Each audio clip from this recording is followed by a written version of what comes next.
Cordial saludo, soy Karen Juliet Vega Camacho, estudiante de la Universidad Nacional Abierta de Distancia, y voy a exponer las 3 unidades del curso Observación y Entrevista. La unidad 1, la observación como técnica de evaluación.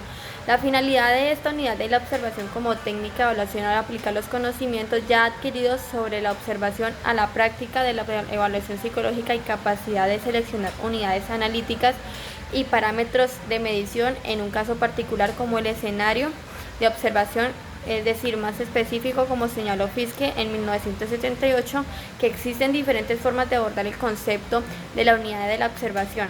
Es a través de la unidad que se puede comprender el objeto a estudiar, es decir, en nuestro ejemplo es una persona, un grupo, una institución, etc. Sin embargo, como se mencionó anteriormente, su propósito no es evaluar a las personas como objetos, sino evaluar el desempeño conductual de las personas, por lo cual se observa que los objetos serán eventos de comportamientos.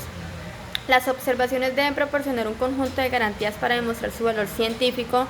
Tales garantías son de confidencialidad, validez o exactitud al observado.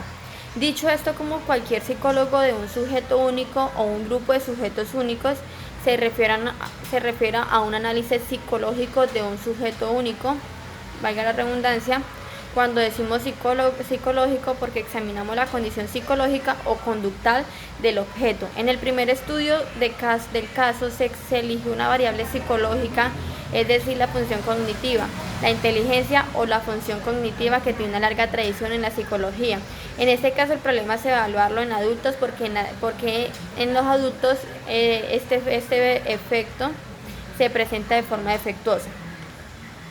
La unidad 2, que es la entrevista como técnica de evaluación. La entrevista como técnica de evaluación tiene como objetivo conocer las diferentes funciones de la entrevista a lo largo del proceso de evaluación, es decir, distinguir entre teoría y practicar diferentes tipos de entrevistas clínicas, electivas o directivas, etc., para integrar las entrevistas. La entrevista es una herramienta de evaluación que procede a cualquier tipo de intervención o proceso de toma de decisiones, adopta un formativo interactivo y existe el continuo de evaluación e intervención. Siempre que el estado del paciente lo permite, el procedimiento de recogida de información por primera vez se vuelve institutible. Según el Destin y Yolman en 1991, se han incrementado las entrevistas estructuradas. Al inicio de la evaluación suele haber una primera entrevista. El objetivo general del proceso es evaluar las preguntas susceptibles de cambio, establecer un diagnóstico, localizar y seleccionar.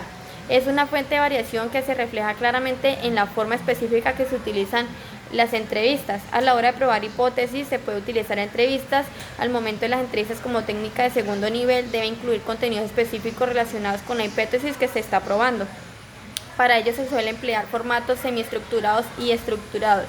Además se utilizan entrevistas específicas para recoger comportamientos, contextos, estructuras, números, duración, frecuencias, intensidad e incluso aspectos cualitativos de los estímulos o grupos de los estímulos.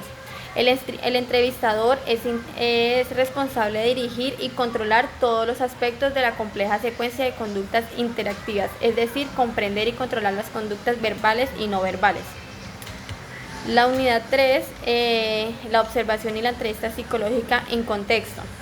La entrevista es una técnica de recopilación de información y por tanto evaluación, pero por mucho más que eso, su versatilidad y flexibilidad permite diseñar entrevistas por cada propósito e incluso adaptarlas a las necesidades del entrevistador y al estilo personal de, valga la redundancia, el entrevistador, lo que le otorga una enorme ventaja frente a otras técnicas de evaluación psicológicas.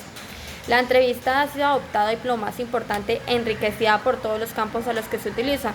Diversos autores, es decir, como Silva en 1988, indica que esta entrevista empezó a tener especial relevancia en el ámbito clínico debido al interés de Krepin por explorar a fondo de los síntomas del paciente. Hay muchos tipos de entrevistas y muchos criterios que nos ayudan a categorizarlas.